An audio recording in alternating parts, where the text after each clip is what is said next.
know you're not a lawyer, but what is your bet? Do you think that we actually get a trial in this come May? Are you and I going to be sitting in the courtroom in New York watching these people testify?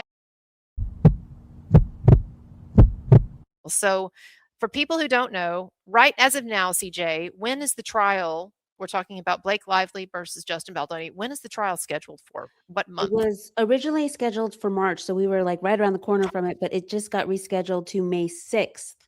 And tomorrow we'll be having the big hearing on whether or not their motion for summary judgment and these other spoliation motions from Blake Lively towards Wayfair. And then he has time to rule on that. So we'll be waiting on that ruling before trial. And the chatter right now among citizens is whether or not some of these actions that are in the lawsuit will make it all the way to trial. And one of the big bombshells that dropped was this PGA letter that um, may make it seem that it seems like that her Title VII workplace stuff is out the door, because in this PGA letter, Blake Lively um, touts everything that she did for the movie, and it doesn't sound like she was an employee at all. It sounds like she was running the entire set single-handedly, was doing everybody's job.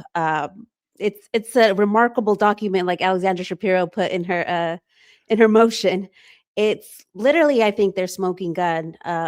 Well, because what does that? Okay, so for people who don't know what we're talking about, first of all, PGA, Producers Guild of America, one of the contentious topics, subjects between Blake Lively and Baldoni, Jamie Heath, Wayfarer, and Sony was whether or not she would receive a particular producer's credit that she was really wanting. There's certain requirements to get the PGA mark. It was written by Blake Lively, yeah. And it was asking, basically, it was promoting the idea that she should receive a producer's credit. Yeah, based on all of these things that she had done. And so when you put together all of her complaints, one of the things, like, let's just say, for example, is the hiring and firing of employees. And so, she fired the first assistant AD because she said she wasn't qualified enough, when in fact, the first assistant AD did Wolf of Wall Street. And in the document, it says she was not qualified for film. And I'm like, she did Men in Black too. This woman had been on film sets before, but she needed that, to check that off her PGA thing. And so she lists pretty much the entire takeover of the movie in the PGA letter. So it's like, everything from like all of the script rewrites. And there's a line in there that's exceptionally damning to her case that says that she ran the HR on the set. Oh, and So so okay. considering she has an HR complaint, and if you were the one running the HR safety concerns. So a lot of the chatter with the content lawyers or the content creator lawyers is that her, SH claims and anything workplace related may not go to trial. And so the contradiction here that you're referring to is that her lawsuit, much of her lawsuit is predicated on the idea that she was just this helpless like employee, and that she was suffering, from these lapses in, I guess, human resource management, harassment management, and she was suffering under Baldoni, this dictatorial, chauvinist director, and etc. Meanwhile, the letter that she turned in to the PGA, she clearly paints a picture of herself as like totally in charge of this set, in charge, basically de facto director, in charge of even human resources. And so the contradiction of, if I'm understanding what you're saying, is that she's painting herself in one as she's painting herself in one position in the PGA letter, and yet her lawsuit depicts her in a completely different situation. Yeah, Is that exactly the that. contradiction? Exactly that. And then we, on top of that, we also have the Taylor Swift letters or text that came out. That was the big chatter. It was pretty much the PGA letter. And then the second biggest thing was the Taylor Swift stuff.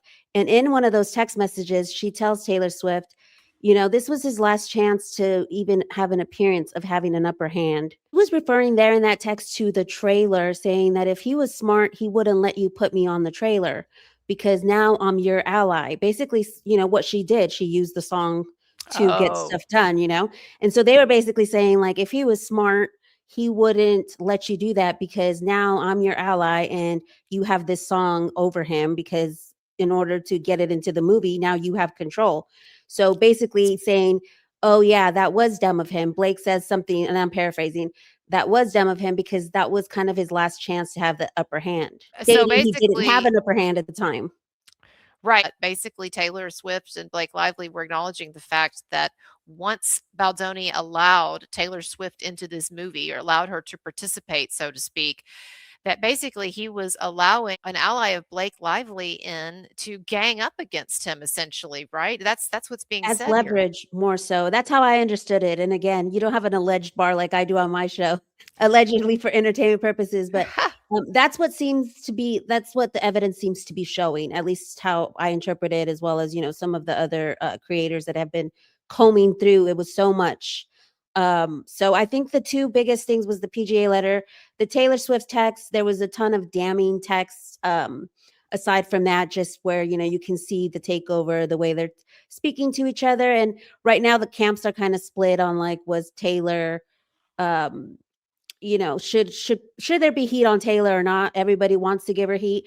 I'm still kind of like, should we? Because we know that Bryan Freedman, one of the attorneys, his declaration that got struck from the record, but he said that at some point Taylor's father reached out to Wayfair saying that Blake or Taylor was getting extorted.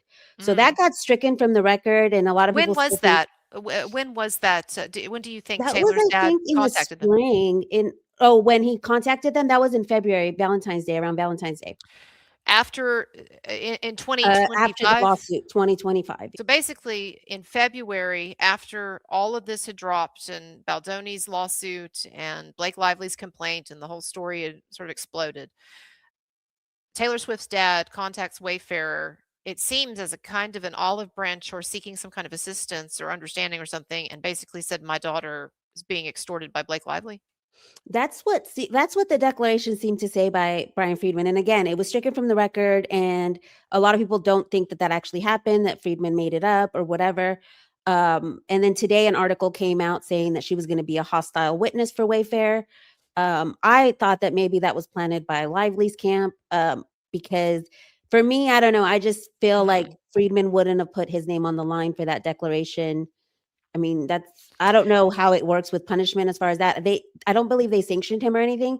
They just were like, "You need to cool it," and that's when, Kevin Fritz, one of the other lawyers, took front and center, and then now we have Alexandra Shapiro, Well, leading things. don't you think Bryan Freedman has been sidelined to an extent because he didn't he I mean, he was a good PR he was a great PR guy, but we've talked about how he seems to have come up short when it comes to the legal maneuvering, and maybe that's not even necessarily totally his fault, maybe it's just the nature of things, but didn't haven't hasn't he been sidelined for that reason, or you're talking about the court sidelining him in some way? I think that they just, they had a ton of trouble with him in the courts, and I feel like they just didn't wanna, like, piss off Judge Lyman, and so maybe that's Mhm. why, he kinda, like, took a step back, but Right. I'm a Be Free stan. I liked him. I liked his, like, attitude coming out, and like you said, maybe it's better for, like, the PR side of things, but I loved his writing. I loved his style of writing. I'm really looking forward to seeing the arguments tomorrow, that are going to come up on this hearing. They're basically going to be arguing for a motion for summary judgment, which is to throw out some of this stuff.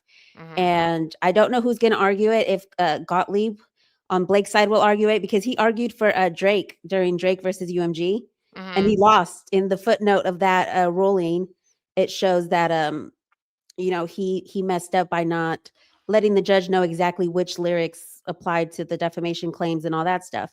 So I was like, he screwed that one up. So I'm like, I wonder if they're gonna have Gottlieb up there, or if it's gonna be Ezra or who. From Blake's side, for Baldoni's side, I was hoping to see Bryan Freedman, but I don't think so, because, with the judge, might have he's reprimanded him a couple times basically. Mhm. So I'm hoping that it's Alexandra Shapiro, because I really like her style. So it's like our Super Bowl with the document drops, but also for me, like, loving lawyers as much as I do, like, I want to be able to see what's going to go on there. And I know we're not, like, you can't call in or whatever, but Inner City Press will be live tweeting. I know Inner Mhm. City Press Yeah, is yeah, he did on a there. great job with the P. Diddy trial.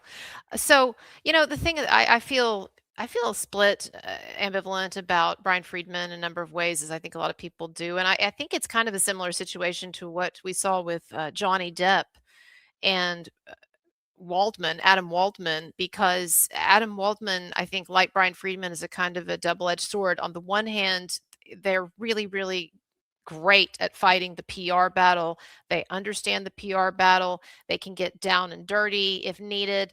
And I think that Adam Waldman released, had those tapes of Amber Heard and Johnny Depp verbally fighting, released to the media, and he was able to work with certain content creators initially to get all of that off the ground. And so you had this really robust support for Johnny Depp in the public domain and on social media. But then when it came down to the actual trial, for example, in the UK, that was really a bust. And I think Adam Waldman should have seen going in that that was going to be a bust. And he also pissed off the judge, and then ended up getting completely sidelined in the Virginia trial, and where you had, and I know this is a source of contention among people, but you had then Brown Rudnick come in, and it seemed, at least appeared, to save the day in terms of the trial. Now, I kind of wonder if that's similar scenario to what we're seeing here with Justin Baldoni, where you had Bryan Freedman, who was absolutely amazing when it came to the PR game. Initially, I do wish that he would have laid the groundwork for that dismissal, because I think it was very abrupt, and I think that his response to it was a little uneven, or very uneven, because at first he said, "Yes, we're definitely going to continue. We're not dropping this." And then of course they drop it, the rest of their suit, after large portions of it were dismissed. Then he says, "Well, yes, we're definitely going to follow through. We're definitely going to continue." And then it gets dropped and nothing is said. And to me, it was a very bad landing. He did not stick the landing, but he was amazing, for 90% of the time leading up to that. And so and now I think you're seeing then, some issues with the judge, not loving, the court, not loving Bryan Freedman. And then you're seeing some other more maybe seasoned attorneys when it comes to actually the nitty gritty of the legal stuff coming in and picking up things. The argument that Ryan Reynolds, had been making was, "Hey, I believed my wife basically when she said that she was being harassed, or it was a toxic workplace, etc. And so I was not defaming Baldoni by perpetuating this idea, because I believed it was true, and I was just asserting that I thought my wife had been harassed."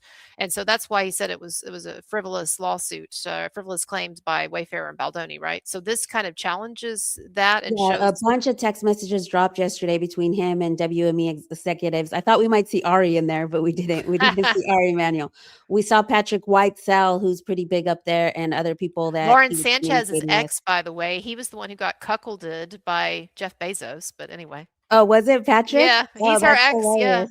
I Yep. didn't know that. But Yeah. yeah, he was in there, so it wasn't a good night for WME, at all with Basically, so those. and I'm gonna get into this more on my channel, and I know you are on yours as well, but basically these conversations between Ryan Reynolds and others, I think what you're getting at is it basically shows that this was a man who was on a campaign to try to defame and ruin Baldoni, and this was a man who was very Machiavellian, and this was not just some poor, aggrieved, concerned husband, right? Yeah, exactly.